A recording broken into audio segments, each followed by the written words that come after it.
Bom dia, meus irmãos. Muito bom vê-los aqui nessa manhã. Vamos então orar, dar início a nesse momento de estudo da Palavra de Deus, de reflexão. Vamos baixar nossas frontes e buscar a presença diante de Deus com nossos corações, nossos pensamentos. Vamos orar. Ó Senhor, obrigado por nos trazer esta manhã à Tua casa. Obrigado, Senhor, porque esse é um dia de descanso, Pai, não só dos nossos corpos, mas também, Senhor, dos nossos corações. Nós agradecemos porque podemos nos reunir aqui como corpo de Cristo, para juntos, Pai, sentir o conforto do Teu dia e também o conforto, Pai, que buscar a Tua adoração, o Teu louvor, traz às nossas mentes e ao nosso coração. Obrigado, Senhor, porque é aqui na Tua casa que encontramos irmãos que vivem problemas semelhantes aos nossos, irmãos que oram como nós, que leem a Tua palavra e que buscam viver de acordo com o que o Senhor nos ensina. Muito obrigado, Pai, porque podemos nos reunir no domingo e nos sentirmos parte da Tua igreja invisível. Prepara, Senhor, os nossos corações nesta manhã para que aprendamos mais sobre o discipulado, que estejamos, Senhor, dispostos a pensar sobre isso em nossas vidas. Se for da Tua vontade também, Senhor, que mudemos algumas práticas, sobretudo, Pai, que busquemos agradar mais ao Senhor. Perdoa, Senhor, as nossas falhas, porque somos imperfeitos e carecemos do Teu perdão. E é no nome de Jesus a que nós oramos. Amém, Senhor. Nós vamos abrir nossas Bíblias no livro de 1 Samuel. A gente vai fazer a leitura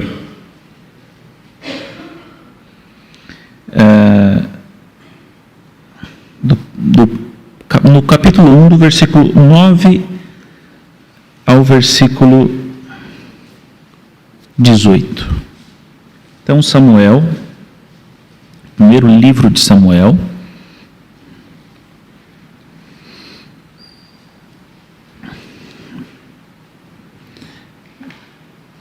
do versículo 9 ao versículo 18. Ok? Então vamos à leitura. A oração e o voto de Ana. Após terem comido e bebido em Siló, estando Eli, sacerdote, assentado numa cadeira junto a um pilar do templo, levantou-se Ana e com amargura de alma orou ao Senhor e chorou abundantemente e fez um voto, dizendo: Senhor dos exércitos, se benignamente atentares para a aflição da tua serva e de mim te lembrares e da tua serva te não esqueceres e lhe deres um filho varão, ao Senhor o darei por todos os dias da sua vida, e sobre a sua cabeça não passará navalha. Demorando-se ela no orar perante o Senhor, passou Eli a observar-lhe o movimento dos lábios, porquanto Ana só no coração falava, seus lábios se moviam, porém não lhe ouvia voz nenhuma. Por isso, Eli a teve por embriagada e lhe disse: Até quando estarás tu embriagada? aparta de ti esse vinho. Porém Ana respondeu: não, meu senhor, não, senhor meu. Eu sou mulher atribulada de espírito. Não bebi nem vinho, nem bebida forte. Porém, venho derramando a minha alma perante o Senhor. Não tenhas, pois, a tua serva por filha de Belial, porque pelo excesso da minha ansiedade e da minha aflição é que tenho falado até agora. Então respondeu Eli: vai-te em paz, e o Deus de Israel te conceda a petição que lhe fizeste. E disse ela: ache a tua serva mercê diante de ti. Sim, a mulher se foi seu caminho e comeu, e o seu semblante já não era triste. Bom, esse é um texto que geralmente nós aprendemos na escola dominical, quando somos mais novos, ou que nós lemos com bastante frequência, principalmente quando nós nos vemos na responsabilidade de educar os nossos filhos. Então, a gente aprende muito com essa dor de Ana e também com a fé de Ana ao entregar o seu filho Samuel, nas mãos do Senhor. E eu queria que a gente começasse a nossa conversa de hoje pensando um pouco no testemunho de Ana e como isso, em alguma medida, tem a ver com o tema que nós vamos trabalhar hoje. Hoje nós vamos falar sobre discipulado, e especialmente sobre o discipulado dentro da igreja. E quando eu estava preparando esse texto, eu notei que talvez fosse importante a gente pensar na ideia de discipulado também, principalmente sobre aqueles os quais nós somos responsáveis, e depois pensar no ambiente da igreja, Então, antes da gente começar a pensar sobre o discipulado na igreja, é importante que a gente pense que nós discipulamos, o primeiro campo de trabalho de discipulado é o ambiente da nossa casa. Então, nós pais ou homens de casa somos responsáveis pelo cuidado da nossa casa, pelo discipulado dos nossos filhos, da nossa esposa. E é interessante porque, claro, se a gente voltar e ler os primeiros versículos desse capítulo, a gente vai perceber que Eucana, que era o marido de Ana, ele não era, obviamente, um marido perfeito, Então, alguns detalhes mostram isso para a gente, Primeiro, ele era casado com 2 mulheres, Esse é talvez um dos problemas que causa essa indisposição, essa angústia de Ana, E por mais que ele oferecesse sacrifício dobrado por Ana, porque é isso que ele fazia, Penina tinha filhos e constantemente, se os irmãos lerem o começo do capítulo, ela em alguma medida implicava com Ana, porque Ana não podia ter filhos. E por mais que a porção dobrada de Eli, que Eucana oferecesse, isso não supria a necessidade de Ana, E a oração de Ana é muito bonita, porque ela pede ao Senhor um filho e ao mesmo tempo diz ao Senhor que o entregará a ele como oferta. Isso é muito interessante porque nem sempre nós pensamos nas nossas vidas ou na vida dos nossos filhos como oferta ao Senhor. E Ana mostra a sua vida espiritual, a sua vida de constante presença diante do Senhor, principalmente nesse momento em que todos descem para Siló para oferecerem sacrifício ao Senhor.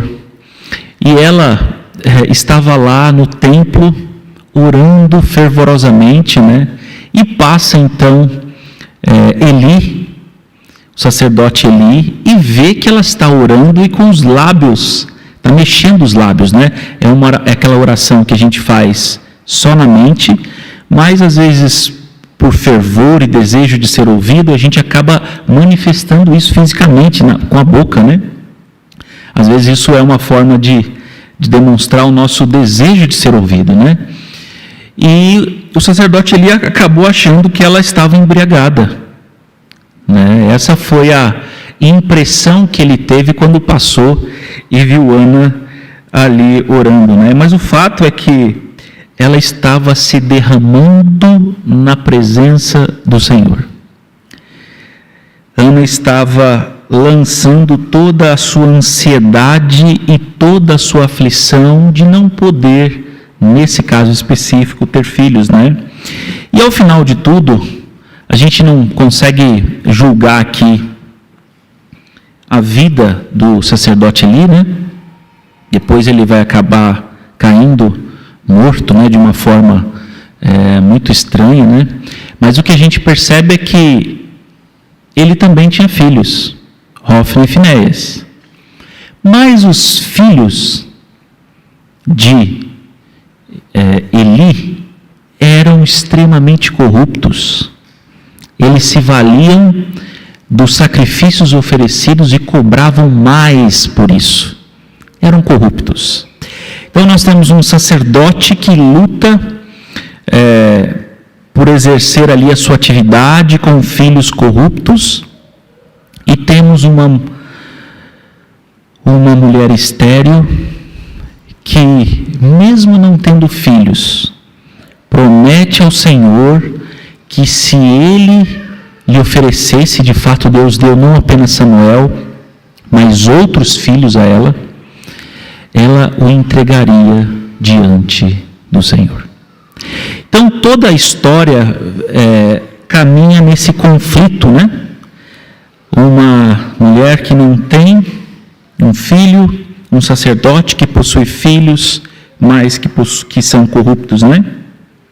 E o interessante é que a partir do versículo 19 e até o capítulo 2 a gente vê o cuidado dessa mãe, não só em esperar que esse filho esteja na idade certa para ser entregue à educação e ao sacerdócio, né? E é interessante notar que ela devolve então o seu filho ao Senhor. Então, tudo o que Ana desejava, tudo o que ela mais gostaria, aquilo que era motivo da sua tristeza, a ausência de um filho, ela o toma então e entrega ao Senhor. Vamos ler a partir do versículo 19.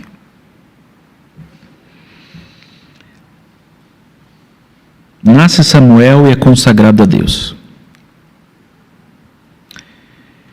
Levantaram-se de madrugada e adoraram perante o Senhor, e voltaram e chegaram à sua casa a Ramá. Eucana coabitou com Ana, sua mulher, e lembrando-se dela o Senhor, ela concebeu.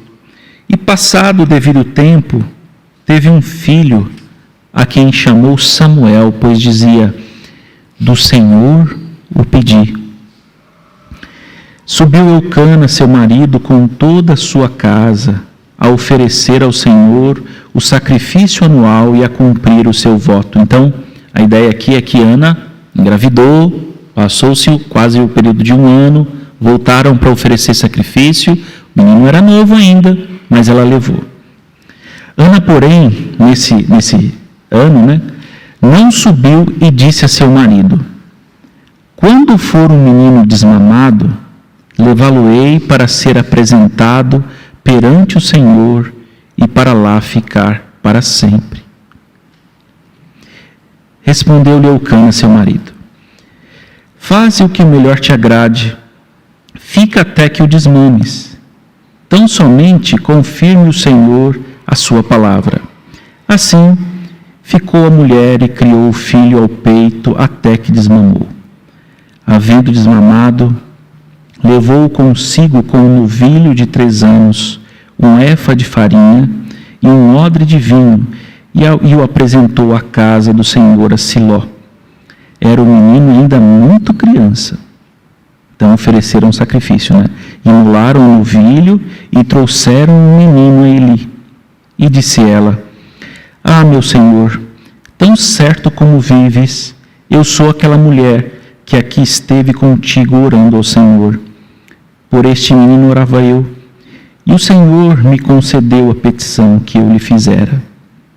Pelo que também o trago como devolvido ao Senhor por todos os dias que viver, pois do Senhor o pedi. E eles adoraram ali o Senhor. Então nós percebemos aqui, claro, Samuel tinha um propósito muito específico. Samuel ungiria tanto Saul, depois Davi, e seria o profeta que, em alguma medida, traria o começo da unificação das tribos e depois com esse estabelecimento com Salomão. Bom, o que nós percebemos aqui de saída antes de começar a falar do discipulado na igreja? Que o discipulado, ele, claro, se faz presente na igreja, mas também se faz presente em nossas casas. E esse texto é um texto que nós devemos ler vez ou outra para relembrarmos o nosso papel como pais, como maridos, né, como mães. Enfim, é um exemplo muito belo que eu pensei que seria o ponto de partida hoje para começarmos a falar do discipulado. Bom, então nós vamos virar essa página, ok? E vamos falar então sobre o discipulado na igreja, ok? Pode voltar lá para a apresentação, se for possível, viu, gente? Então, nem sempre nós nos damos conta, mas quando a gente pensa em discipulado, a impressão que nós temos é de que o discipulado, ele se dá só fora do espaço da igreja ou em alguns momentos específicos, ok? Eu vou só esperar um pouquinho a projeção que eu vou mostrar uma imagem para vocês. Acho que eu vou tirar e colocar de novo. Acho que vai dar certo.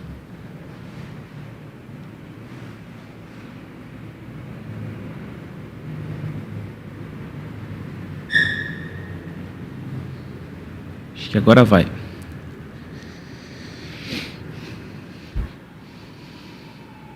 Vê se deu, Marcelo. Acho que aqui tá indo.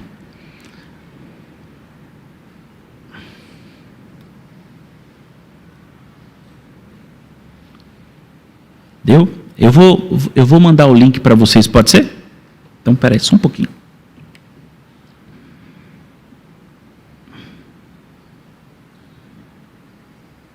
Só um instante.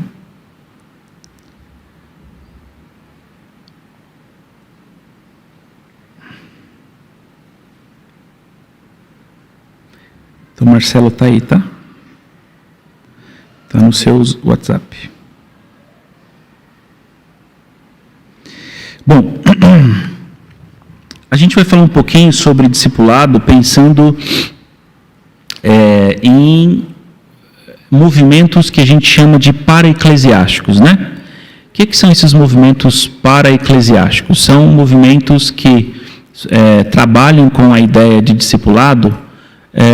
Eles não, é a ideia de trabalhar ao lado, né? Não concorre com a igreja, mas é um trabalho que está ao lado da igreja. Vou dar um exemplo, né? Eu acho que nós temos irmãos aqui que já ou trabalham com gideões, não é isso? Então é um trabalho para-eclesiástico, né? Então você não tem uma denominação específica dessa atividade, desse trabalho, mas ele é desenvolvido para funcionar junto com as atividades das igrejas, tá certo? Nos Estados Unidos existem muitos movimentos que trabalham e eles concorrem, não no sentido de quem é melhor ou pior, mas trabalham juntos, tá certo? Então, o que a gente chama de movimentos para-eclesiásticos. Então, você tem nos Estados Unidos vários... Obrigado, gente. Vários casos, e eu vou contar para vocês o caso de um testemunho interessante que nós temos, que é desse jovem rapaz que vocês estão vendo aí. Ele se chama Dawson Trotman. Depois que ele se converteu, ele leu esse versículo e ficou pensando sobre como ele poderia trabalhar com o discipulado com as pessoas que ele conhece. Então ele leu o versículo da segunda carta de Paulo a Timóteo, que diz o seguinte: o que ouviste de mim na presença de muitas testemunhas, confia a homens fiéis capazes de ensinar também a outros. Então, você tem essa ideia de estudar e também ensinar a outros sobre aquilo que você aprende. Então, ele levou esse trabalho de discipulado para alunos do ensino médio, e a coisa começou a ficar muito grande, né? Então, a ideia basicamente é sentar com pessoas. Ele tinha toda uma metodologia para sentar-se com alguém, ensinar a palavra de Deus, estudar junto à Bíblia com alguém. Então, existia todo um jeito, uma maneira, um processo. Ele levou isso para o ensino médio nos colégios, depois levou isso para a Marinha dos Estados Unidos, de modo que existem vários relatos de marinheiros que se converteram antes da Segunda Guerra e morreram e deixaram cartas e falando sobre o discipulado que eles viviam nos navios, né? Depois, esse movimento de discipulado, chamado Navigators, né, foi levado também para as universidades. Então, até hoje nos Estados Unidos, então, se você entrar no site dessa associação, você pode ter acesso aos documentos que eles fazem uso, como é que funciona esse estudo, esse discipulado. Isso tudo porque um jovem percebeu a necessidade que havia na prática de pessoas se reunirem, 2, 3, se reunirem para juntos estudarem a Bíblia, ok? Bom, então, só um detalhe, né? Esse pequeno construção já é a sede hoje desse grupo de discipuladores, tá certo? O Dawson Trotman é da Igreja Batista, tá certo? Ele é conhecido por ser batista. E, enfim, hoje existe uma série de trabalhos que são desenvolvidos não só nos Estados Unidos, mas também fora de lá. Bom, mas a nossa pergunta, né? Como é que fica esse trabalho de discipulado na igreja? Porque, como é que funciona? A gente tem essa cultura? Eu vou responder para você. Nós temos.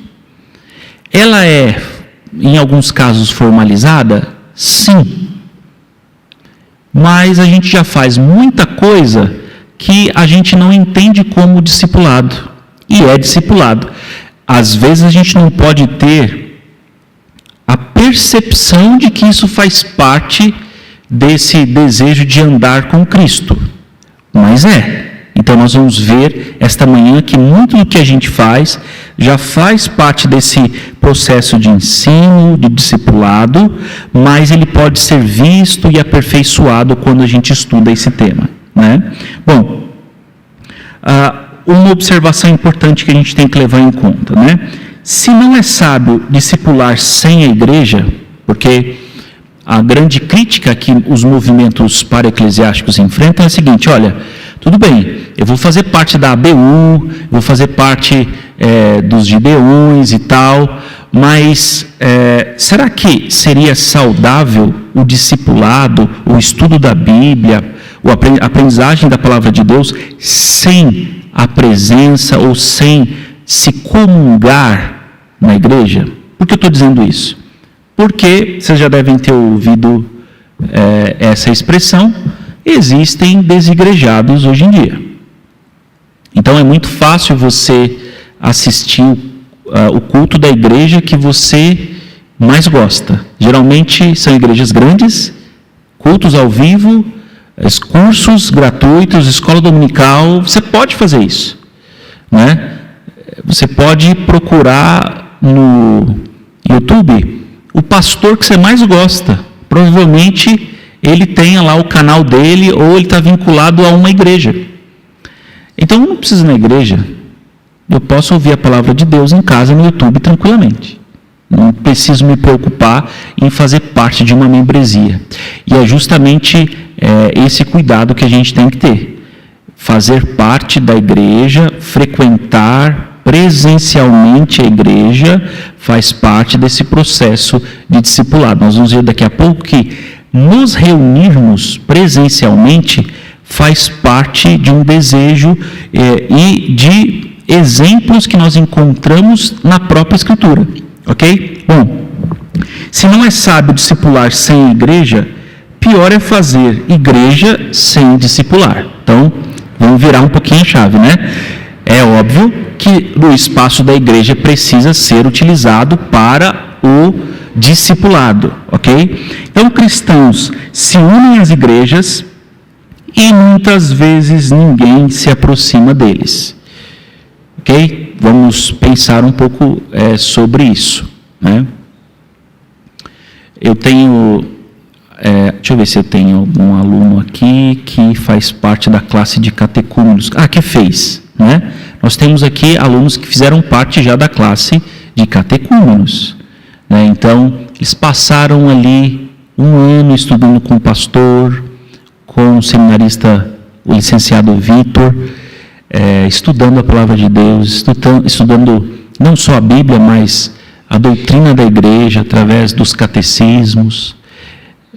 Aprenderam muito sobre os símbolos de fé e também sobre o batismo, aprenderam sobre a Santa Ceia, aprenderam também a respeito de como funciona a igreja, né? O que é a disciplina, o que é a indisciplina, ok?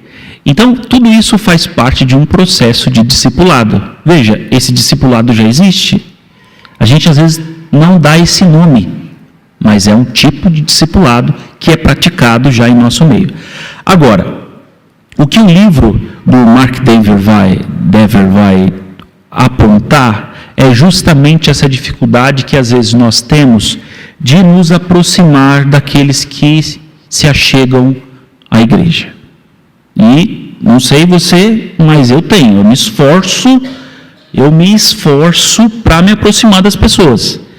Principalmente numa época que você pode, dependendo, né, isso é muito particular, mas você pode escolher onde morar porque está próximo do seu trabalho. No meu caso, por exemplo. Eu moro longe da igreja, mas moro perto do meu trabalho e da escola dos meus filhos, né?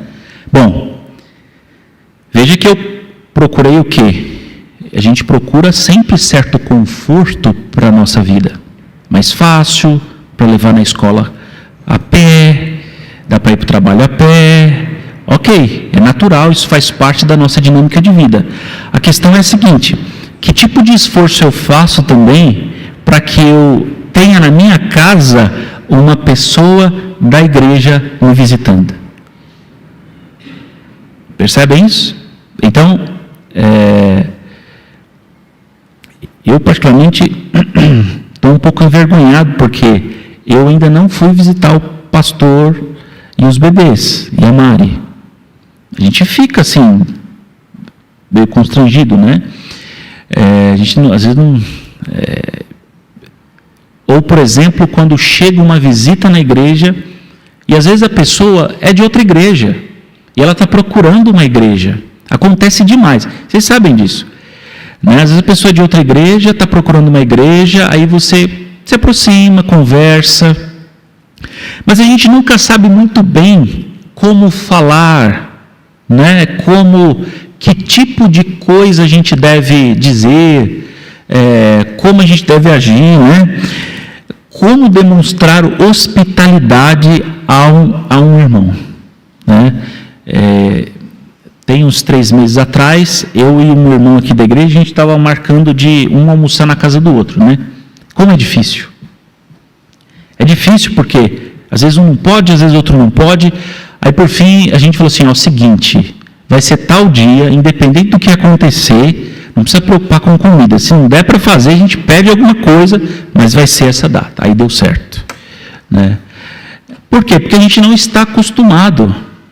Pelo menos eu não, tá certo? Eu visitei daqui da igreja, acho que só 3 pessoas do meu círculo aqui da igreja que eu fui na casa da pessoa.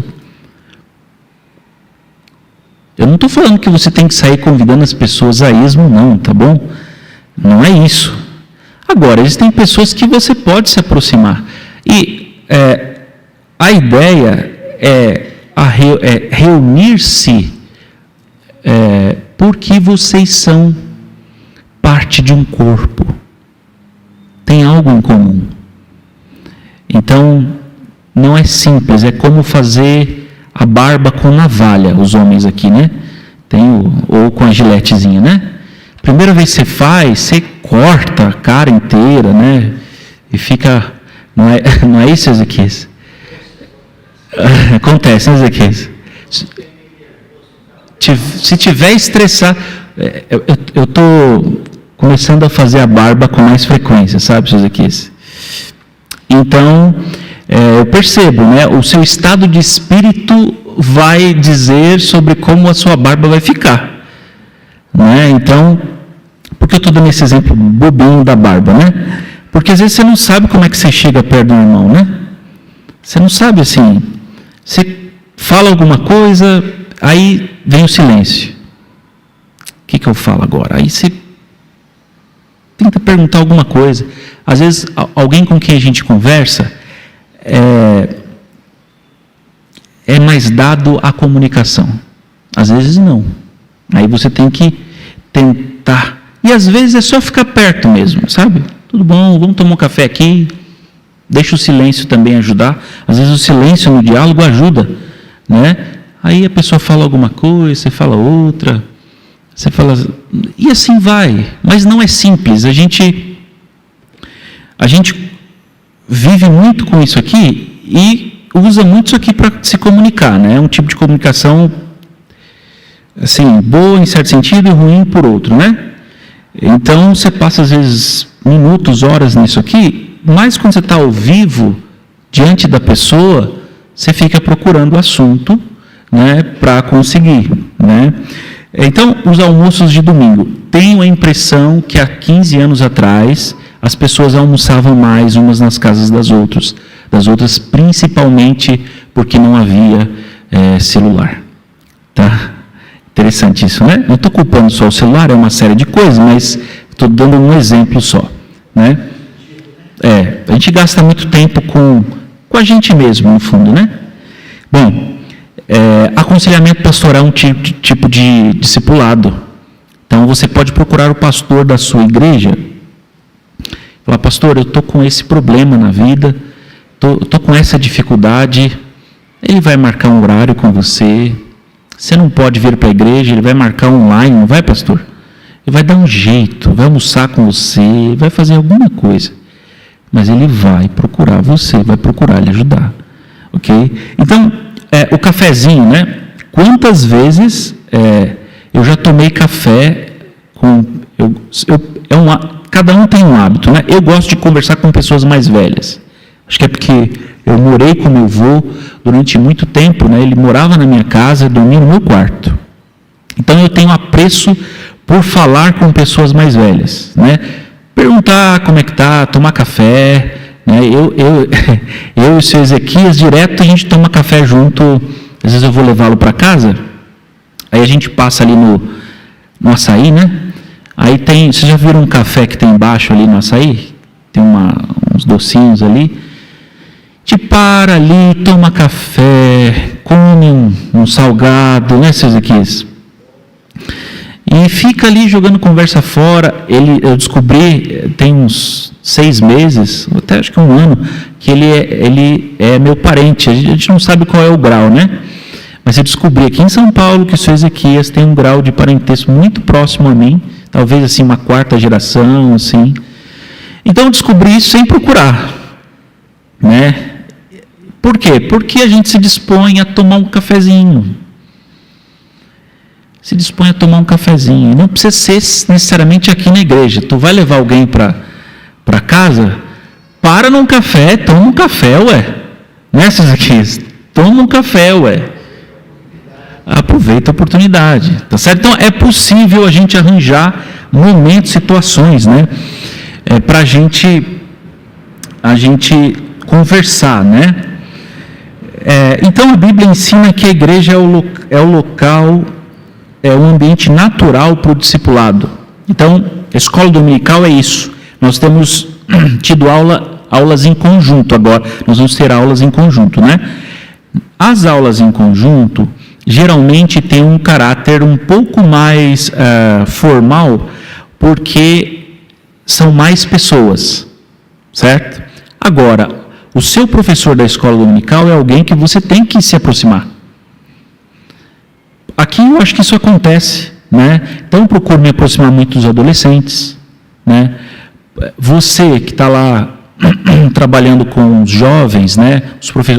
Os professores dos jovens, os jovens, eles são próximos. Esse tipo de coisa fomenta o discipulado, porque você não vai conversar só de coisas cotidianas, mas lutas e dificuldades que você está enfrentando na sua vida. É uma forma de ser discipulado e discipular também. Veja, o exemplo dos jovens, né? Nós temos um licenciado que é professor. Exemplo da classe de adultos, nós temos presbíteros que dão aula e que você pode chamar para conversar, sentar e conversar. Então, a gente tem possibilidades para não só oferecer o discipulado, mas também ser discipulado, né? E aí a gente começa a observar algumas coisas na igreja que refrescam publicamente aquilo que nós somos, né? Então, toda vez que a gente testemunha, como foi no culto do dia, foi no dia 19, né? O que a gente teve 17, obrigado. No dia 17 nós tivemos aqui profissão de fé e batismo. Eu não sei vocês, mas toda vez que eu testemunho isso, seja de criança, seja de adulto, assim, eu fico impressionado. Porque eu estou testemunhando pessoas se comprometendo com a palavra de Deus, se comprometendo com o Senhor e também com o corpo de Cristo. A gente se levanta aqui e promete ajudar o irmão no cumprimento daquilo que ele está testemunhando a todos nós aqui na frente. Então, testemunhar batismo é uma forma de você repensar todos aqueles votos que são feitos aqui na frente. Seja por pais, não é isso que acontece? Seja por pais que estão batizando seus filhos, sejam por pessoas que estão fazendo a pública profissão de fé. O mesmo acontece, por exemplo, quando a gente vai tomar Santa Ceia. Gente,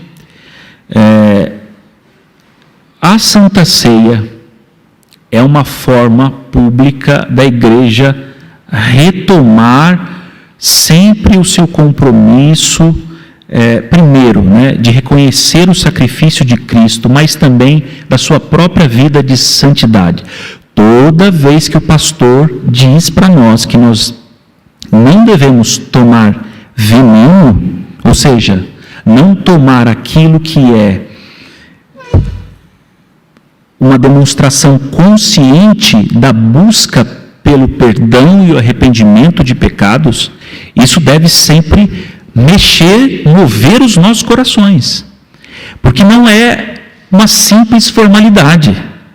Ao contrário, você é levado naquela oração. Então, quando você come os elementos ali, tanto o pão, quando você bebe o vinho, e a gente faz isso nos últimos anos juntos, né? todos fazem ao mesmo tempo aqui na nossa igreja. Né? Então, é uma forma o quê? Da gente perceber que somos corpo de Cristo naquele momento, repensando a nossa vida, o nosso status quo. Peraí, que tipo de cristão eu sou? Como é que eu estou vivendo?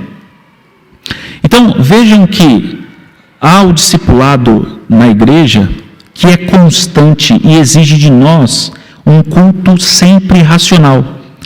Senão você toma dos elementos da Santa Ceia e você não está pensando no que você está fazendo ali.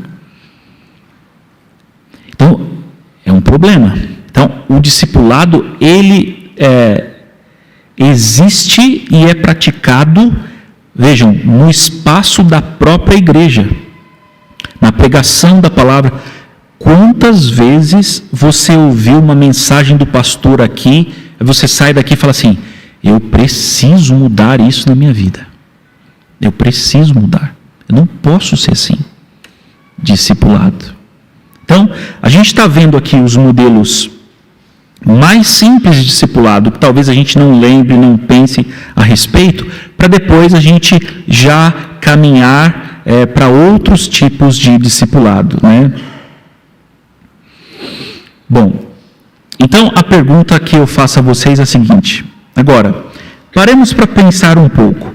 Onde nós também podemos demonstrar um amor especial como esse que nós vivenciamos tanto no momento da Santa Ceia, no batismo, no ensino da Palavra de Deus? Em um ambiente no qual podemos amar ao apontar as palavras do Pai e do Filho, ao afirmar o arrependimento por meio do batismo, ao proclamar que muitos são mediante a ceia do Senhor e ao sacrificar nossos planos e as nossas vinganças por meio do perdão. Então, às vezes eu saio de uma aula aqui e encontro, por exemplo, com a Maria e a gente conversa sobre a aula. Acontece com vocês conversarem sobre a aula que vocês tiveram, sobre o sermão, com o seu irmão em Cristo. Aí você complementa aquilo que você não falou aqui, não participou aqui, tu fala com o seu irmão, aí ele complementa, aí ele fala um pouco sobre como aquilo se aplica à vida dele. Olha, eu também estou vendo, no meu trabalho, aí ele vai contar a história do trabalho dele, né? O que está acontecendo no trabalho dele, né?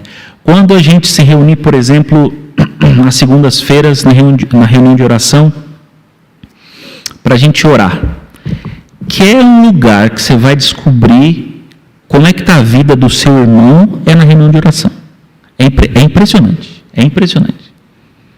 Você chega no domingo aqui, você pergunta daquele pedido que a pessoa fez. Você chora. Reunião de oração é lugar para crente chorar, orando. É impressionante isso. A gente fica triste pelo outro, pelo que está acontecendo.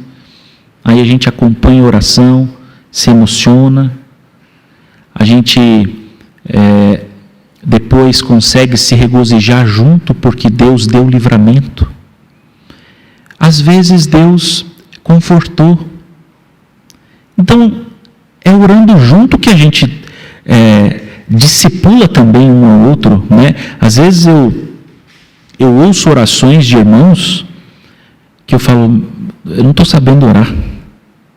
Porque a gente aprende com a oração de um irmão que está vivendo por um momento de luta, de aflição. Eu não estou orando direito, porque olha a situação que o meu irmão está e eu estou reclamando de ninharia. Então, reunião de oração é lugar também de discipulado. A gente talvez não reconheça isso, mas ok? Bom, vamos seguir aí, nosso tempo já está correndo, né? Bom, então, esse ato de se reunir, e aí é óbvio que a reunião de oração presencial nunca vai substituir a reunião online, mas nossa igreja tem testemunhado que tem sido uma bênção, porque às vezes o tempo de deslocamento e todo o problema que você vai ter para chegar na casa da pessoa, a igreja, por exemplo, Eu moro longe, né? Então, para mim é muito confortável. Agora, na hora da reunião de oração, você pode... E aí, assim, a gente não vai entrar nesse âmbito, né? Mas, assim, o seu coração deve estar entregue àquilo. Porque, caso contrário, você não vai prestar atenção na oração. Aquela coisa assim, irmão, ora por nós então. Aí aquele silêncio. Aí às vezes a pessoa teve algum problema, não conseguiu liberar aqui o áudio e tal. Acontece muito, né? Você está ali com o celular e às vezes tem problema, né? Mas às vezes você está lá na sala resolvendo um negócio lá, você não estava lá prestando atenção naquilo que estava sendo feito. Tem que ficar com a câmera aberta, mas você tem que prestar atenção, né? Do mesmo jeito que a gente está prestando atenção aqui nessa aula, né? Então, veja o que diz em Hebreus, capítulo 10, versículos 24 e 25, tá? Na tela, tá? Consideremos como podemos estimular uns aos outros ao amor e às boas obras, não negligenciando a prática de nos reunir, como é hábito de alguns, mas estimulando uns aos outros, tanto mais quando vedes que o dia se aproxima. Então, a gente se reúne, a gente às vezes conclui assim, é isso, né, meu irmão? Deus está cuidando, não é? Às vezes é um lugar comum da nossa fala. Deus está cuidando, vamos tocando, né? Por quê? Porque a gente sabe que Deus tem os seus propósitos, a gente não sabe quando o Senhor vem, e a gente está seguindo e buscando a vontade dEle, né? Bom, é assim que encorajamos uns aos outros. Com isso, o Senhor nos admoesta a nos reunir com frequência e regularidade e a fazer com que as reuniões regulares moldem a forma de seguirmos a Jesus e de ajudarmos o próximo a segui-lo. Okay? Existe, além disso que nós estamos tratando, um aspecto que é muito importante e que o desigrejado ele não tem ideia do que é. Né, que é a autoridade da estrutura da igreja.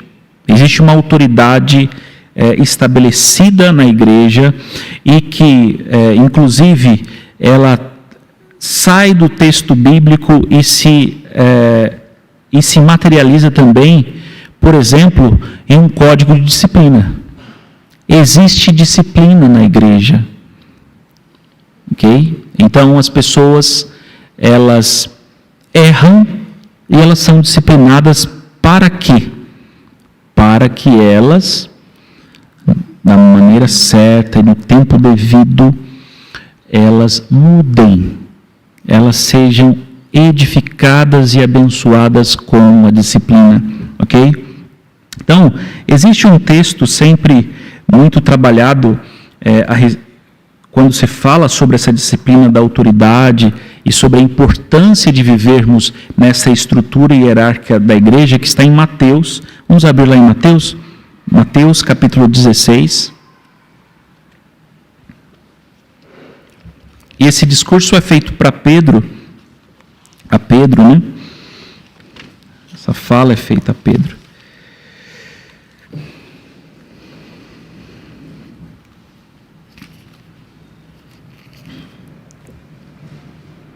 Versículo 13 a 20.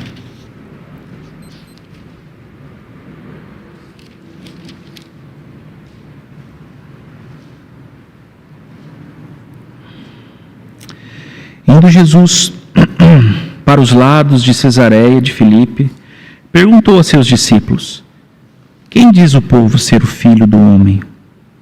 E eles responderam: uns dizem João Batista, outros Elias, e a outros Jeremias ou algum dos profetas.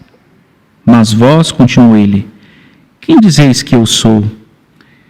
Respondendo Simão Pedro disse: tu és o Cristo, o Filho do Deus vivo. Então Jesus lhe afirmou: bem-aventurado és, Simão Barjonas, porque não foi carne e sangue que tu revelaram, mas meu Pai que estás nos céus.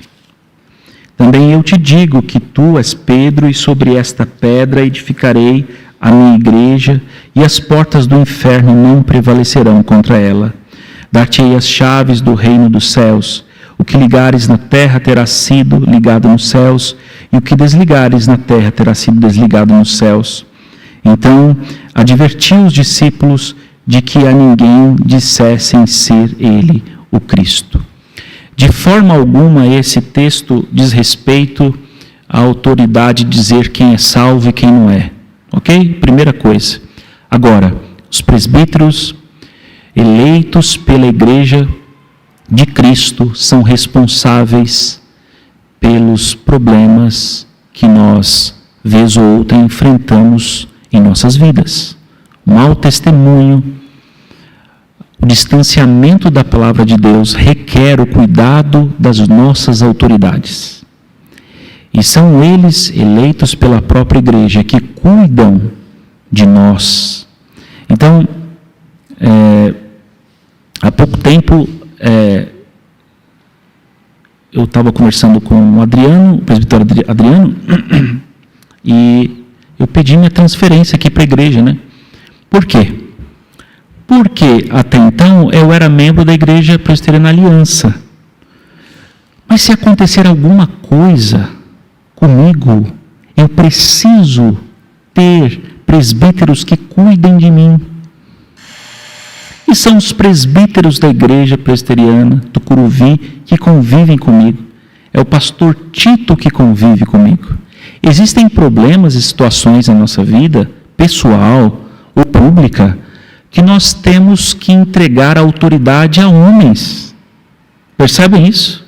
É um pouco duro dizer isso, mas isso também é exercer a sua humildade. Você tem que ser humilde. Os presbíteros são constituídos para liderar a igreja de Cristo. Então a gente tem que se submeter às autoridades. Ok? Alguém quer fazer algum comentário ou perguntar? Não?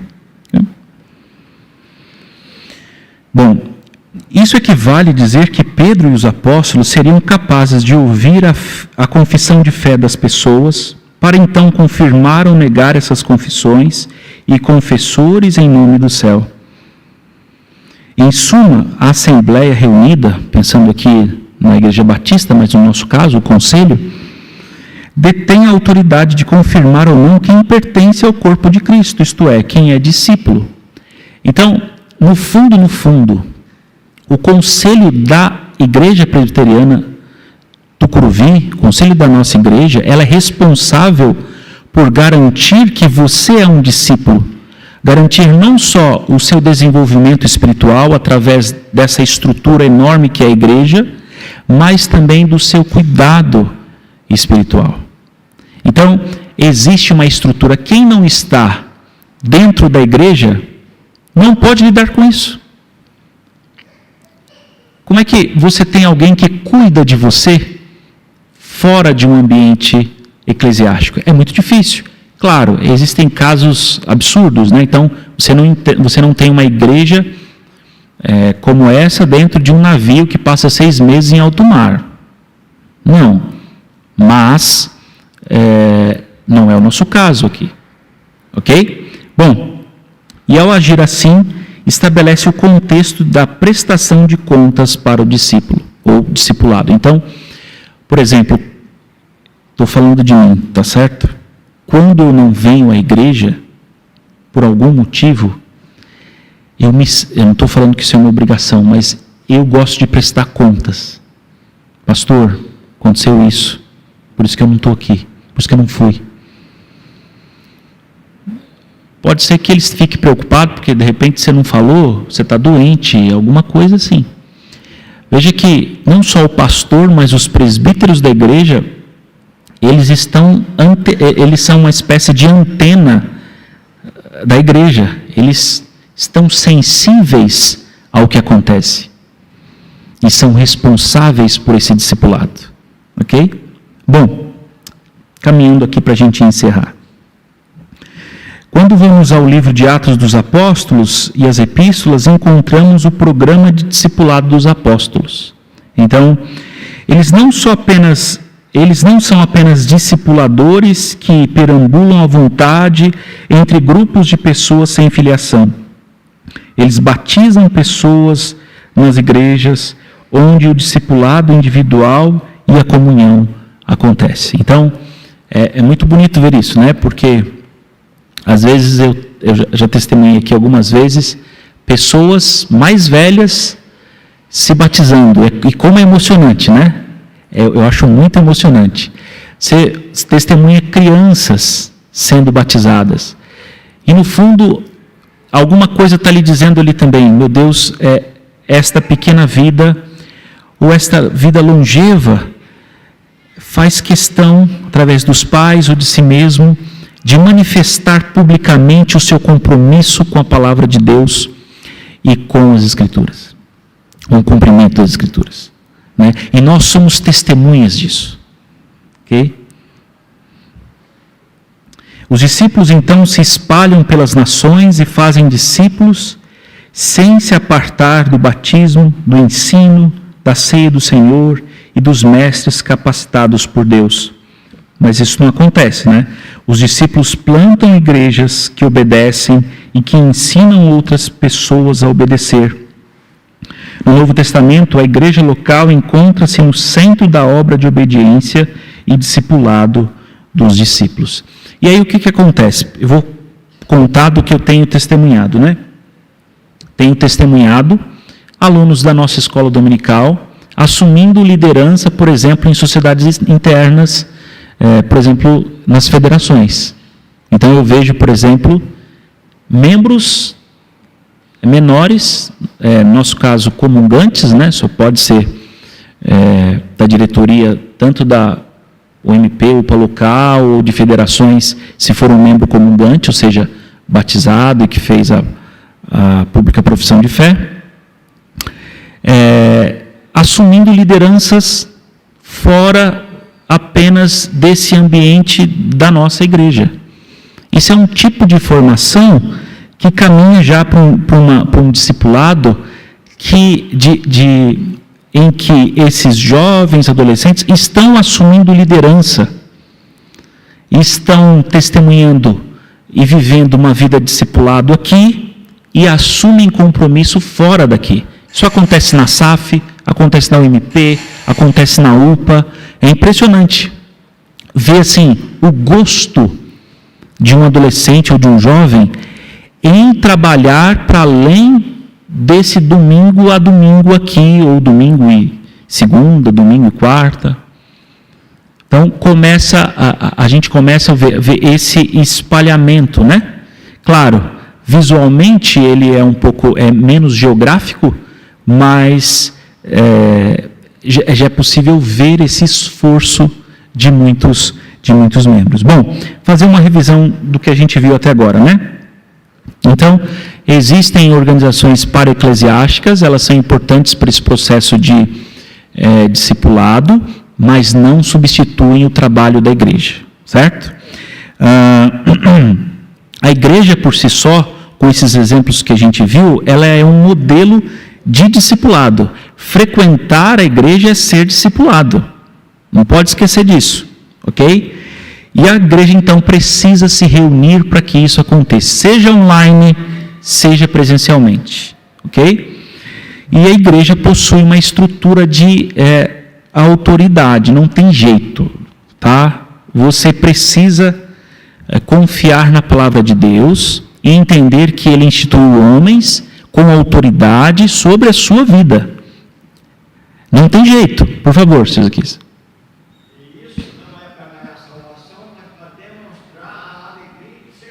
Sim, Senhor Quis, muito bem. É isso? Isso mesmo, César Quis. Pode falar. É muito interessante, né, as coisas, esse trabalho aí, que você vai explicando aí. Está muito bom, está belíssimo. É bom que a gente esteja lembrando de todos esses detalhes que o irmão explicou. E a gente ter sempre em mente, né? Que a gente não pode mesmo viver isolado. Porque não há esse exemplo na palavra de Deus, a gente vive isolado. Não. Existe, às vezes, algumas pessoas que são até um bom crente, e ele não vive assim, igrejado. Mas a gente não pode pegar esse exemplo daquela pessoa. Tem que pegar o exemplo de Cristo e dos santos e dos apóstolos, né? Sim. É que a gente tem que pegar. E procurar, então, demonstrar a alegria, né? Demonstrar a gratidão e fazer, então, esse discipulado em que o irmão fez essa trajetória aí, bem ligeira, mas falou de bastante coisa que precisa e necessário. Obrigado, Ezequias. Que Deus você abençoe, viu? Amém. Obrigado, Ezequias. E também entender que por meio dessas autoridades e dos membros, né, que são batizados e ensinados, nós estamos vivenciando e testemunhando o discipulado. Bom, deu tempo para a gente finalizar e eu queria propor agora uma atividade para vocês. Deixa eu ver. Seguinte, pessoal mais velho que tiver dificuldade em fazer o que eu vou mostrar agora, a gente tem adolescentes aí que podem ajudar, tá certo? Deixa eu ver, tem o Mateus aqui, tem jovem também que pode ajudar. Eu vou mandar para vocês o seguinte, eu vou mandar um formuláriozinho que vocês, todo mundo pegando o celular, por gentileza, agora é para pegar, tá? Antes não era, agora é. Pega o celular, gente, todo mundo tem celular, né? Eu vou fazer o seguinte, eu vou mandar do meu celular um link. Pegou o seu aí, seu Ezequias? Eu vou mandar um link para vocês. Nesses últimos minutos vai dar tempo. No meu ainda falta 3 minutos, tá? Vou usar esses 3 minutos. O que você vai fazer com esse link que eu vou te mandar? Você vai abrir. Vou mandar primeiro e depois explico, só um instante.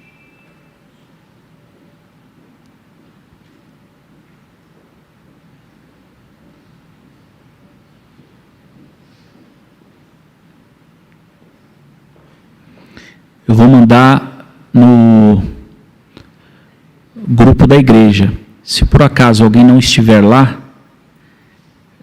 e você pede a alguém do seu lado que te mande. Aí é bom que você já salva o contato da pessoa do seu lado, tá bom? E aí já pede para ela pedir para o presbítero te inserir no grupo, tá bom? Então vamos lá, estou mandando aqui. Tá bom.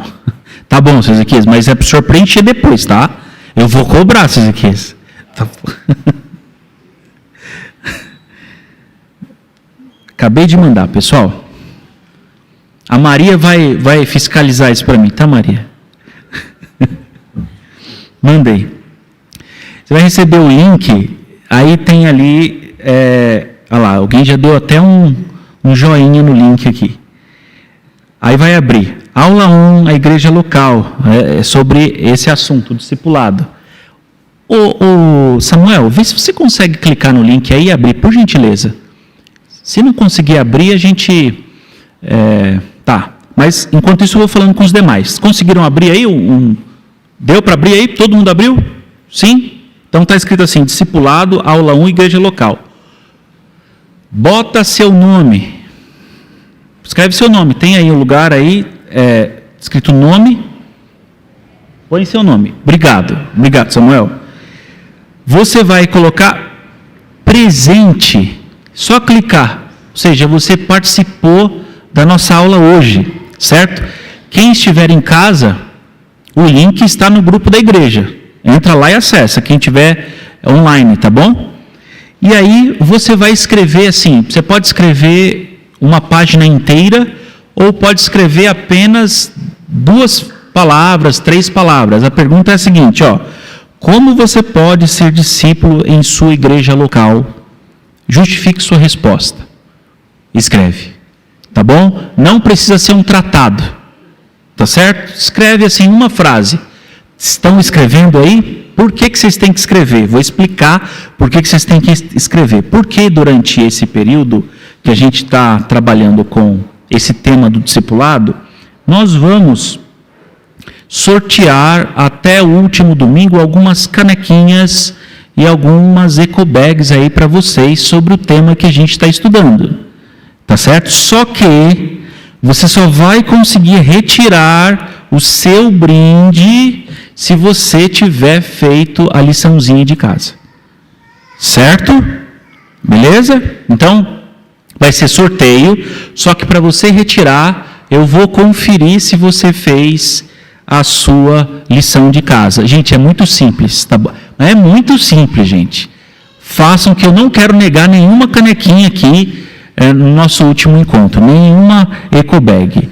Tá bom, pessoal? No nosso próximo encontro a gente vai falar sobre como funciona o discipulado de pastores e membros. Quem vai dar essa aula vai ser o reverendo Tito, tá certo?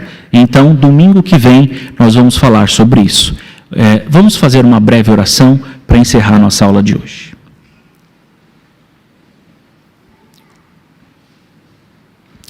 Senhor Deus, obrigado por esse momento de leitura da Tua Palavra. Obrigado, Senhor, por esse momento em que podemos falar sobre o discipulado. Podemos refletir, Pai, sobre a nossa vida em nossa igreja. Nos ajuda a sermos sensíveis, Pai, à Tua casa e a vivermos como discípulos. A buscarmos, Pai, também a fazer discípulos. Perdoa as nossas falhas e os nossos pecados. No nome de Jesus é que nós oramos. Amém, Senhor.